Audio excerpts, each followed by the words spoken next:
Hi there and welcome back to my weekly series of small engines questions and answers. Today is video number 7 for Friday, July 30th, 2010. Started with the questions. Question number 1. What would cause my Briggs 3.5 horsepower to shoot a big smoke cloud when I start it up after I let it sit for half an hour after running it for about an hour or two? Like it only smoked really bad once and only once. And it was never tilted or anything. All I had to do was add some gas because it ran out after doing a rather large yard for such a small engine, but never smoked since. Oil wasn't overfilled, nothing. It puzzled me. Now the guy in the question said he had never tilted his lawnmower or anything like that. He says it's a Briggs motor like this. Now sometimes people store their mowers and they're tilted slightly toward the front like this. What that can cause is all the oil to work its way toward the cylinder. I've got an engine off here that's apart from an old lawnmower, and I'll just show you what I mean. Is if the motor is tilted, is that the oil will work its way from the pan into the rings here and sit there, especially if it's been stored for many months. And if your rings are bad, it's going to let even more oil go in. Then when you start it up, there's going to be a big puff of smoke, or it's going to burn oil for a bit, and then it's going to settle off. Now if it smokes every time you start it up, it could be that your rings need to be replaced, and what's happening is because the rings are worn, it's allowing oil to sit between the piston and the cylinder every time you put it away. So when you start it, there's excessive oil in the cylinder, and you're going to see smoke when you start it up each time. In this case, where the YouTuber's lawnmower smoked only once, and once only, it could be that the oil had built up in the cylinder. Then when you started it up, it smoked for a while, then cleared itself, and ever since then it's been good because it's being used more regularly. So that's the only thing that I can see that could have caused that in this case. Now question number 2 is, why does my weed whacker only run in between run and choke? So basically his weed whacker's running with the choke half on. Here's an Echo grass trimmer. I'm not exactly sure what brand that the YouTuber is referring to, but this is the choke over here. The choke is off when it's up or open. It's on at the bottom. So basically his weed eater is running with the choke half on like that. That's because the engine is starving for fuel. Now if your carburetor has adjusting screws, you may want to turn them out 1/4 inch of a turn each, and then start it up and try to adjust it then until it runs with the choke off.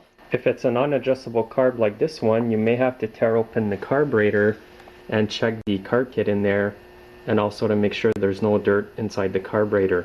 I do have many videos that show how to take apart a weed eater carburetor and clean it, so you can go to my channel and do a search and see what videos might apply to you.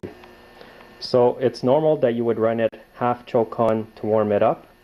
But if you have to keep the choke half on when the engine's warm, like I said previously, it's definitely a fuel issue. The engine's not getting enough fuel. And last question is, I have a lawnmower that turns on, runs about 10 to 20 minutes, then shuts off. I can sometimes turn it on right away. If I prime it sometimes, I have to wait till it cools down. What could it be? Usually when an engine dies and you prime it or feed it some fuel and it starts up, even if it stalls right away, what that usually means is that it's a fuel issue. It's not getting enough fuel to the carburetor and to the engine. Check as well is when it dies on you, if you prime it and it won't start, you could check the spark, because sometimes the ignition modules will only work when they're cold. When they're warm, they don't spark anymore. So you would have to check the spark plug when it's warm for that. But I'll show you a few things that could be causing the fuel issue in your lawnmower when it warms up. One thing you could check is that the fuel cap is venting.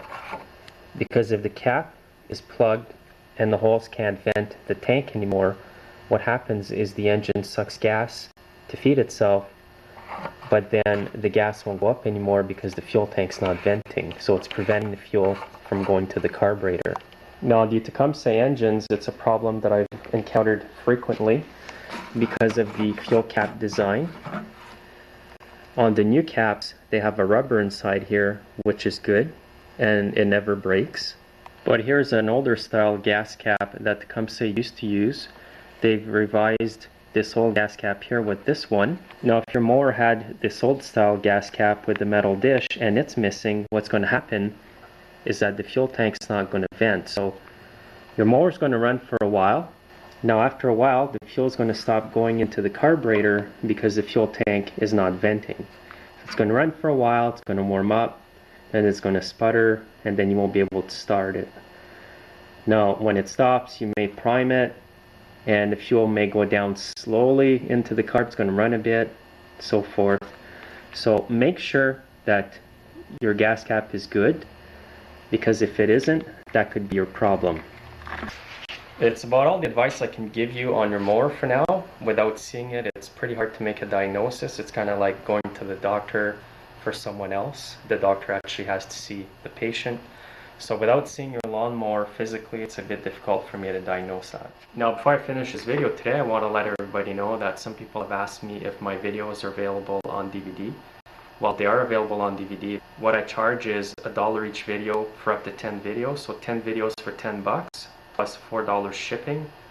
And every video after that, if you buy 10, is 75 cents each. So just do the math, pick the videos that you want. I will burn them on a DVD and mail it out to you. Again, it's $4 shipping, 10 videos for 10 bucks, and every video after that, 75 cents. You can buy less than 10 videos if you want. They'll be $1 each plus the shipping. Now it is DVD quality, it's not in HD, but it will play on your television. When I make my videos, I save every video in DVD quality before I upload them to YouTube.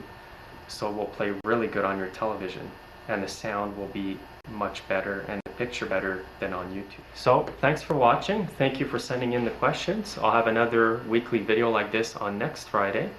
So come back and we'll see you then. Take care now.